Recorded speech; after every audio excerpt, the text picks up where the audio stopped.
সম্মানিত দর্শক, আসসালামু আলাইকুম। কেমন আছেন সবাই? আজ আমি আপনাদের সঙ্গে শেয়ার করব সহজেই প্লাজো তৈরি করা। আশা করি পুরো ভিডিওটা দেখলে আপনারা বুঝতে পারবেন।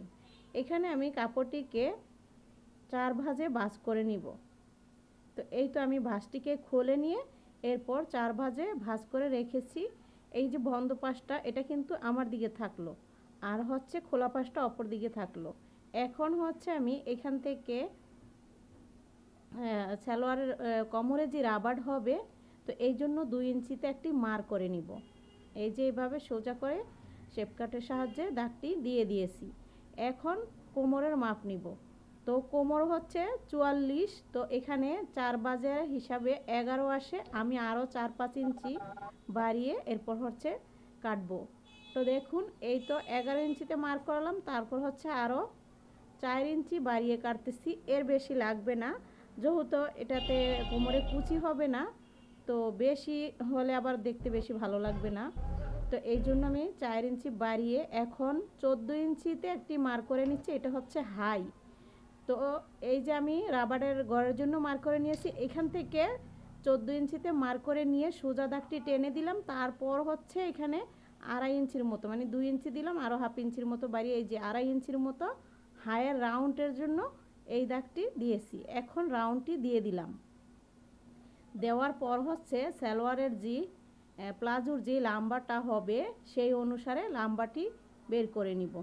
তো এইখানে হচ্ছে আমি 38 লম্বা হবে, তো 38 বরাবর একটি মার্ক করে নিয়েছি। এখন দাগটিকে সোজা করে টেনে দিব। এরপর ভাঁজ করে আর কি ভাঙার জন্য, মানে নিচের যে বর্ডারটা শিলাবো এই জন্য আরও 2 ইঞ্চি বাড়িয়ে আবারও একটি দাগ টেনে দিব। এখন এই যে আমি 2 ইঞ্চি এই পাশে কাটিং করার জন্য বাড়তি রেখেছি, আবার উপরে যে রাবারটা হবে এই জন্য 2 ইঞ্চি বাড়তি রেখেছি।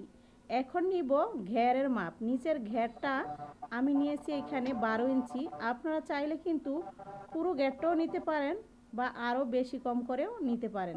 এখন আমি শেপ কাটের সাহায্যে এই যে 12 ইঞ্চি পায়ের মুখের ঘের সেটা মিলিয়ে নিলাম।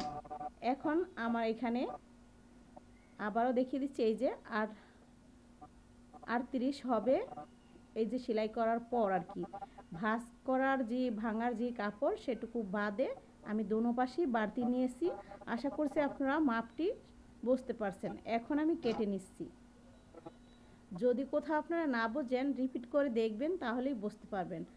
আমি এই প্লাজোর মাপটি আপনাদের সহজেই বুঝিয়ে এরপর হচ্ছে দিয়েছি, আর হচ্ছে সেলাইটাও আমি সহজ করেই দিব যাতে আপনারা সহজেই বুঝতে পারেন। এখানে পট্টির কোনো দরকার নাই। তো এই যে এখানে আমি হায়ের অংশে সেলাইটি দিয়ে দিব। দুটি পার্ট একসাথে করে ধরে এরপর হায়ের যে সেলাই সেটি দিয়ে দিচ্ছি। এই তো আমি এখানে একটি সেলাই দেওয়ার পর এইভাবে ঘুরিয়ে নিয়ে আরও একটি সেলাই দিয়ে দিব। তো হায়ের দুটি সেলাই দিয়ে নিয়েছি। এখন হচ্ছে এই পাশে আর হাইতে আবারও আমি সেমভাবে দুটি সেলাই দিয়ে দেবো। প্রথমে একটি সেলাই দিচ্ছি, এরপর হচ্ছে আরও একটি সেলাই এখানে দিয়ে দেবো। তো আশা করছি দোনো পাশের যে হাই শিলালাম সেটাও আপনারা বুঝতে পারছেন। এখন এই যে রাবার হবে, তো এখানে আমি কিছুটা কাপড় এইভাবে চিকুন করে ধরে এরপর হচ্ছে একটি সেলাই দিয়ে দিব। এভাবে চিকুন করে ভাঁজটি দিয়ে একটি সেলাই দিয়ে দিব। তারপর হচ্ছে এখানে রাবার লাগিয়ে নিব।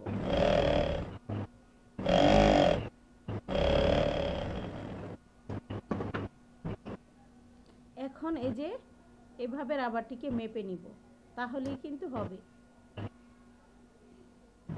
এই যে আমি একসাথে করে ধরে এরপর হচ্ছে রাবারটিকে সেলাই দিয়ে নিয়েছি। এখন কাপড়টা মাঝখানে রেখে হচ্ছে এইভাবে সেলাইটি দিয়ে দিব। এইভাবে যদি আপনারা রাবারের মাপটি বের করে নেন তাহলে রাবারটা মানে বেশি টাইট হবে না, লুজ হবে। রাবার যদি কোমরে বেশি টাইট হয়ে যায় তাহলে কিন্তু কোমরে জ্বলাপোড়া করবে, মানে বেশি একটা টাইট হয়ে আর কি কেটে যাবে এরকম। তখন কেটে গেলে কি হবে, ভালো লাগবে না, খারাপ লাগবে।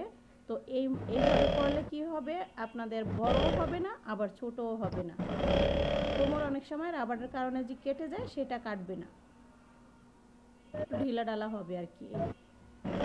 তারপর হচ্ছে আমি যে সেলাইটা সেটা দেখুন আমি টেনে টেনে দিচ্ছি। কিন্তু আমি প্রত্যেকটা সালোয়ার বা প্যান্টে রাবার লাগাই আপনাদের ভালো মতো দেখিয়ে দিই, কারণ অনেক আপুরাই কিন্তু রাবার লাগাতে সংকোচ বোধ করেন, বুঝতে পারেন না যে কিভাবে আসলে রাবারটি লাগাতে হয়, তো নষ্ট করে ফেলে। রাবার লাগানোর সময় এই কোমরটা কাপড় বেশি কম করে খাপিয়ে ফেলে, তখন আর কি এই রাবারটি সুন্দর হয় না। তো এইভাবে করলে কিন্তু রাবার লাগানো অনেক সুন্দর হবে। সেলাইটি আপনারা খেয়াল করে দেখবেন।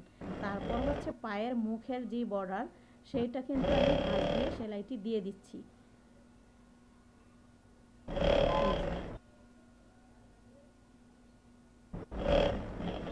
এই প্লাজোটি বানানো কিন্তু একদমই সহজ। আমি এখানে চওড়া বর্ডার দিয়েছি, আপনারা চাইলে একদম চিকুন বর্ডারও দিতে পারেন।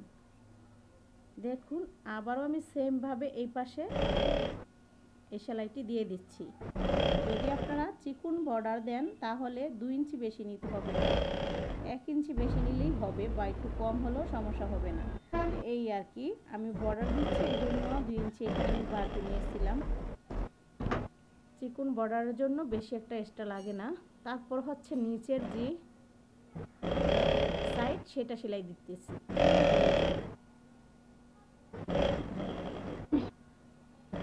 যারা ভিডিওটা এতক্ষণ ধৈর্য ধরে আমার সঙ্গে দেখেন তাদেরকে অসংখ্য ধন্যবাদ। যারা এখনও চ্যানেলটিকে সাবস্ক্রাইব করেন না, প্লিজ চ্যানেলটিকে আপনারা সাবস্ক্রাইব করে দিবেন, আর যারা অলরেডি করে দিয়েছেন তাদেরকে অসংখ্য ধন্যবাদ।